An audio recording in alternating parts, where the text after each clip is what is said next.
কুমিল্লায় level ক্রসিংয়ে bus train সংঘর্ষে প্রাণ গেল 12 জনের। ঢাকা চট্টগ্রামের রেল যোগাযোগ বন্ধ, 3টি তদন্ত কমিটি গঠন, 2 গেটম্যান বরখাস্ত। ফেনীর রামপুরায় বাস, অ্যাম্বুলেন্স, মোটরসাইকেল ত্রিমুখী সংঘর্ষে নিহত অন্তত 3, আহত আরও 5 জন।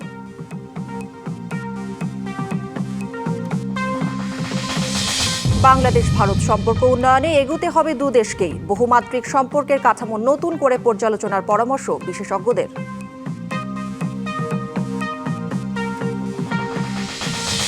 প্রধানমন্ত্রীর নির্দেশে নয়, মাসের মধ্যে থার্ড টার্মিনাল চালুর উদ্যোগ নতুন সরকারের। পর্যটন খাতে কক্সবাজারকে ঘিরে চীনের মেগা প্রকল্পের প্রস্তাব। কুমিল্লার পদুয়ার বাজারের লেভেল ক্রসিংয়ে বাস ট্রেন সংঘর্ষে 12 জন নিহত হয়েছে, আহত হয়েছেন আরও 5 জন। চলছে উদ্ধার কাজ। দুর্ঘটনার পর চট্টগ্রামগামী রেলপথে ট্রেন চলাচল করলেও উদ্ধার কাজ শুরুর পর থেকে আবারও ঢাকা চট্টগ্রাম রেল যোগাযোগ বন্ধ রয়েছে। এরই মধ্যে দায়িত্ব অবহেলার দায়ে 2 গেটম্যানকে সাময়িক বরখাস্ত করা হয়েছে। ঘটনা তদন্তে 3টি কমিটিও গঠন করেছে রেলওয়ে এবং জেলা প্রশাসন। রবিবার গভীর রাতে প্রায় 3টার দিকে ঢাকা চট্টগ্রাম রেলপথের পদুয়ার বাজার বিশ্ব রোডে এই দুর্ঘটনা ঘটে। প্রত্যক্ষদর্শী ও ফায়ার সার্ভিস জানায়, চট্টগ্রাম থেকে ঢাকাগামী ওয়ান আপ ট্রেন পদুয়ার বাজার বিশ্ব রোডের লেভেল ক্রস করার সময় চাঁপাইনবাবগঞ্জ থেকে নোয়াখালীগামী মামুন স্পেশাল নামের বাসটিকে ধাক্কা দেয়। এ সময় ট্রেনের ইঞ্জিনের সাথে বাসটি আটকে যায়। এরপর বাসটিকে অন্তত 1 কিলোমিটার পর্যন্ত টেনে নিয়ে যায় ট্রেনটি। এতে বাসটি দুমড়ে মুচড়ে যায়।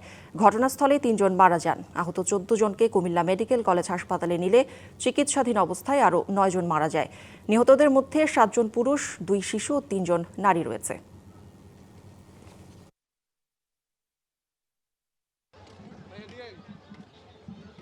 ফায়ার সার্ভিস এবং স্থানীয় যে লোকজন আছে, রেলওয়ে পুলিশ, তারাও এসে আমরা সর্বাত্মক চেষ্টা করি আহত যারা তাদেরকে হাসপাতালে পাঠানোর জন্য। 7 থেকে 8টা লাশের মতো উদ্ধার হয়েছে। হতাহতের সংখ্যা অনেক আছে, তো আপনার নিহতের সংখ্যা হয়তো বাড়তে পারে। এ নিয়ে আরও জানাতে সরাসরি যুক্ত হচ্ছেন সহকর্মী নাসির উদ্দিন চৌধুরী। নাসির, দুর্ঘটনার সবশেষ জানাবেন এবং রেল যোগাযোগ কখন নাগাদ স্বাভাবিক হতে পারে কিছু জানতে পেরেছেন কিনা জানাবেন। কুমিল্লায় যে ট্রেন দুর্ঘটনাটি ঘটেছে, ইতিমধ্যে আপনি যেমনটি বলেছেন, 2 জন দায়িত্ব অবহেলার দায়ে 2 জন গেটম্যানকে বরখাস্ত করা হয়েছে। ইতিমধ্যে আমরা দুর্ঘটনাস্থলে যেটি দেখছি সেটি উদ্ধারকারী রিলিফ ট্রেন অর্থাৎ ক্যারেন রেলের বাসায় সেটি এসে পৌঁছেছে। সেটি উদ্ধার কাজ শুরু করেছে। রেলওয়ের ঊর্ধ্বতন কর্মকর্তারা উদ্ধার কাজ তদারকি করছেন। আমি আমাদের ক্যামেরা পার্সনের মাধ্যমে দেখাতে চাই যে উদ্ধারকারী ক্যান তাদের কার্যক্রম শুরু করেছেন এবং উদ্ধার কাজ তারা ইতিমধ্যে শুরু করেছেন। আমি একটু আগে কুমিল্লা চট্টগ্রাম বিভাগীয় রেলওয়ে ব্যবস্থাপক মোস্তাফিজুর রহমান ভূঁইয়ার সাথে কথা বলেছি। তিনি যেটি জানিয়েছেন, এই মুহূর্ত থেকে তারা 1-1.5 ঘন্টার মধ্যেই হয়তো উদ্ধার কাজ সম্পূর্ণ করে ট্রেন চলাচল স্বাভাবিক করতে পারবেন। তবে ট্রেন উদ্ধারের একটি লাইনে ট্রেন চলাচল স্বাভাবিক থাকলেও ইতিমধ্যে উদ্ধার কাজের কারণে 2টি লাইনেই অর্থাৎ ঢাকা থেকে চট্টগ্রাম থেকে ঢাকা 2টি লাইনে ট্রেন চলাচল এই মুহূর্ত পর্যন্ত বন্ধ রয়েছে। তবে রেলওয়ে কর্তৃপক্ষের যেই ঊর্ধ্বতন কর্মকর্তারা যেটি জানাচ্ছেন, তারা বলছেন যে এখানে উৎসুক জনতার ভিড় বেড়ে যাওয়া তাদের উদ্ধার কাজ ব্যাহত হচ্ছে। তারা যার ফলে তাদের উদ্ধার কাজে কিছুটা বিলম্ব হচ্ছে, না হলে তারা এরই মধ্যে তারা স্বাভাবিকভাবে উদ্ধার কাজ শুরু করতে পারতেন। তো এই মুহূর্তে তারা যে রেলের উদ্ধারকর্মীরা তাদের উদ্ধার কাজ চালাচ্ছেন, আমরা যেটি দেখাচ্ছি আমাদের ক্যামেরার মাধ্যমে। তবে এদিকে আমরা কুমিল্লা মেডিকেল কলেজে হতাহতদের পরিচয় জানার চেষ্টা করেছি। এখনও কোনো কর্তৃপক্ষ আমাদেরকে এখনও পর্যন্ত হতাহতদের কোনো পরিচয় জানাতে পারেনি। তো এখন আমরা এখানে আমরা দেখাতে চাই যে রেলওয়ের ঊর্ধ্বতন কর্মকর্তারা এখানে আছেন। তারা উদ্ধার কাজ তদারকি করছেন। তবে দুর্ঘটনা কবলিত যে ট্রেন, এই ট্রেনে আটকে পড়া যাত্রীরা দুর্ভোগ হচ্ছে। আমরা এখন একটু যদি চট্টগ্রাম রেলওয়ে বিভাগীয় ব্যবস্থাপক মোস্তাফিজুর ভূঁইয়ার সাথে একটু যুক্ত হব। আচ্ছা, কতক্ষণের মধ্যে ট্রেন চলাচল উদ্ধার কাজটা সম্পূর্ণ করে ট্রেন চলাচল স্বাভাবিক? উদ্ধার কাজ আমাদের 1 থেকে 1.5 ঘন্টা সময় লেগে যাবে। ট্রেন সেট আপ হয়ে যাচ্ছে। ট্রেন সেট আপ হলে হয়তো 1 ঘন্টা নাও লাগতে পারে, আবার লাগতে পারে, যেটা কারিগরি বিষয়। আর এরপরে আমরা বাসটা সরিয়ে ফেললে আমরা লাইনটা ক্লিয়ার হয়ে যাবে, আমরা তখন ট্রেন চালিয়ে যেতে পারবো। হ্যাঁ, পরে শুনলেন চট্টগ্রাম রেলওয়ে বিভাগীয় ব্যবস্থাপক মোস্তাফিজুর রহমান ভূঁইয়া যেটি জানিয়েছেন 1-1.5 ঘন্টার মধ্যে উদ্ধার কাজ সম্পন্ন করলে ঢাকা চট্টগ্রাম রেলপথে আবারও ট্রেন চলাচল স্বাভাবিক করবেন। তো এই ছিল দুর্ঘটনাস্থল থেকে আমার কাছে এই মুহূর্তের খবর। নাসির, ধন্যবাদ আপনাকে। ফেনীতে বাস, অ্যাম্বুলেন্স, মোটরসাইকেলের ত্রিমুখী সংঘর্ষে নিহত 3 জন নিহত হয়েছে। এই ঘটনায় 5 জন আহত হয়েছে। রাত ভোর 4টার দিকে সদরের রামপুরা এলাকায় এই দুর্ঘটনা ঘটে। পুলিশ জানায়, ঢাকা চট্টগ্রাম মহাসড়কের ফেনী রামপুর এলাকায় চট্টগ্রাম অভিমুখী একটি লেনের কাজ চলছিল। এ সময় একটি অ্যাম্বুলেন্স ধীর গতিতে পার হচ্ছিল। এই অবস্থায় শ্যামলী পরিবহনের একটি বাস অ্যাম্বুলেন্সটিকে পেছন থেকে ধাক্কা দেয়। এ ঘটনায় বাস অ্যাম্বুলেন্স কথা কাটাকাটি শুরু হলে পেছনে মোটরসাইকেল ও আরও কিছু বাসের জট লেগে যায়। তার কিছুক্ষণ পর বেপরোয়া গতিতে আসা বাস এসে ধাক্কা দেয়। এতে বাস, অ্যাম্বুলেন্স, মোটরসাইকেলের সংঘর্ষ হয়। এতে একজন মোটরসাইকেল আরোহী, বাসের সুপারভাইজার ও একজন যাত্রী নিহত হয়। 5 জন আহত হয়। হতাহতদের ফেনী সদর হাসপাতালের মর্গে রয়েছে। তাদের পরিচয় তাৎক্ষণিকভাবে জানা যায়নি। নির্বাচনের পর বাংলাদেশ ভারত সম্পর্ক স্বাভাবিক হবার আশা করা হলেও আদতে তা কতটুকু হয়েছে? বিশেষজ্ঞরা বলছেন, মূলত ভিসা স্বাভাবিক করা, প্রধানমন্ত্রীর প্রথম বিদেশ সফর সহ কয়েকটি নিয়ামকের ওপর নির্ভর করছে দুই দেশের সম্পর্ক। 18 মাসের অন্তর্বর্তী সরকারের সময় ভারত একেবারেই বাংলাদেশের কোনো ইস্যুতে সম্পৃক্ত হয়নি, কোনো রকমে রুটিন কাজ চালিয়ে নিয়ে গেছে। গত বছর অক্টোবরে দিল্লিতে ভারতের পররাষ্ট্র সচিব বলেছিলেন, নির্বাচিত যে সরকারই আসুক, ভারত কাজ করবে তাদের সাথে। Free, fair, participatory and inclusive elections, and we remain ready to deal with any government. সাবেক প্রধানমন্ত্রী বেগম খালেদা জিয়ার মৃত্যুর পর পাল্টে যায় দৃশ্যপট। শোকবার্তা নিয়ে আসেন ভারতের পররাষ্ট্রমন্ত্রী এস জয়শঙ্কর। এরপর নতুন সরকারের শপথ অনুষ্ঠানে ভারতের লোকসভার স্পিকার ও পররাষ্ট্র সচিব পর্যায়ের প্রতিনিধিত্ব দ্বিপক্ষীয় সম্পর্ক বজায় রাখার আগ্রহের ইঙ্গিত দেয়। বিশেষজ্ঞরা বলছেন, ভিসা স্বাভাবিক করা, প্রধানমন্ত্রীর প্রথম বিদেশ সফর, গঙ্গা চুক্তি নবায়ন, ক্রিকেট দলের ভারত সফর, এই বিষয়গুলোই দুই দেশের সম্পর্ক স্বাভাবিক করায় মূল ভূমিকা রাখবে। ভারতবর্ষ যেমন বাংলাদেশকে তার ভিসা পলিসিতে হেল্প করতে পারে, এই রিজনেবল সাপোর্টটা যদি দেয়, ডিপ্লোম্যাটিক্যালি অনেক পাওয়ারফুল জোনে চলে যাবে এই ভারতবর্ষ এবং বাংলাদেশের সম্পর্ক। ভারতবর্ষ সর্বদাই সবসময়ই very very responsible towards elected Bangladesh government. Non elected interim গভর্নমেন্টের সাথেও ভারতবর্ষ যেমন টাসেলে যায়নি, তেমন ভারতবর্ষ এবং বাংলাদেশ সম্পর্কিত যে কোনো মন্তব্য সেখান থেকে এসছে, ভারতবর্ষ অতি স্পোর্টিংলি সেটা মেনে নিয়েছে। দুই দেশের মধ্যে যে বহুমাত্রিক সম্পর্কের কাঠামো, তা নতুন করে পর্যালোচনা করার কথাও বলেন তারা। প্রশ্ন থাকবেই যে প্রধানমন্ত্রী কোন দেশে প্রথম যাবে। ভিসার ব্যাপার যদি বলি, ঈদের পরে তারা হয়তো এটাকে খুলবে, কারণ তারাও চেষ্টা করবে, যেটা বারবার তারা বলার চেষ্টা করেছিল, যে আমরা জনগণ কেন্দ্রিক আমরা সম্পর্ক তৈরি করব। তো সেই জায়গায় ভিসা রেজিম শিথিল করাটাই হবে প্রথম কাজ আমার মনে হয়। ঈদের ছুটি শেষ হলে ভারত তাদের দেয়া কথা রাখে কিনা সে বিষয়টির দিকেই নজর রাখছেন সংশ্লিষ্টরা। আমার মনে হয় ঈদের পরে তারা হয়তো। ইশরাত জাহান উর্মি, ডিবিসি নিউজ, ঢাকা। সংস্কারের কথা বলে 2 বছরেও চালু করা সম্ভব হয়নি শাহজালাল আন্তর্জাতিক বিমানবন্দরের 3rd টার্মিনাল। প্রধানমন্ত্রীর নির্দেশে আগামী 9 মাসের মধ্যেই 3rd টার্মিনাল চালুর উদ্যোগ নিয়েছে নতুন সরকার। চেষ্টা করছে লোকসানের লাগাম টেনে বিমানকে লাভজনক করার। পর্যটনের অপার সম্ভাবনার দুয়ার খুলে দিতেও নেওয়া হয়েছে একগুচ্ছ মেগা প্রকল্প। ডিবিসি নিউজকে দেয়া একান্ত সাক্ষাৎকারে বেসামরিক বিমান ও পর্যটন মন্ত্রণালয়ের দায়িত্বপ্রাপ্ত প্রতিমন্ত্রী এম রশিদুজ্জামান মিল্লাত শোনাচ্ছেন তার সরকারের এমন পরিকল্পনার কথা। গত 2 বছরেও চালু করা সম্ভব হয়নি শাহজালাল আন্তর্জাতিক বিমানবন্দরের থার্ড টার্মিনাল। কিছু সংস্কার কাজ বাকি থাকলেও বেশিরভাগ কাজ শেষ, কিন্তু কাজের কাজ কিছুই হয়নি কোনো সরকারের আমলেই। দায়িত্ব নেওয়ার পর থার্ড টার্মিনাল চালুর নির্দেশনা দেন প্রধানমন্ত্রী তারেক রহমান।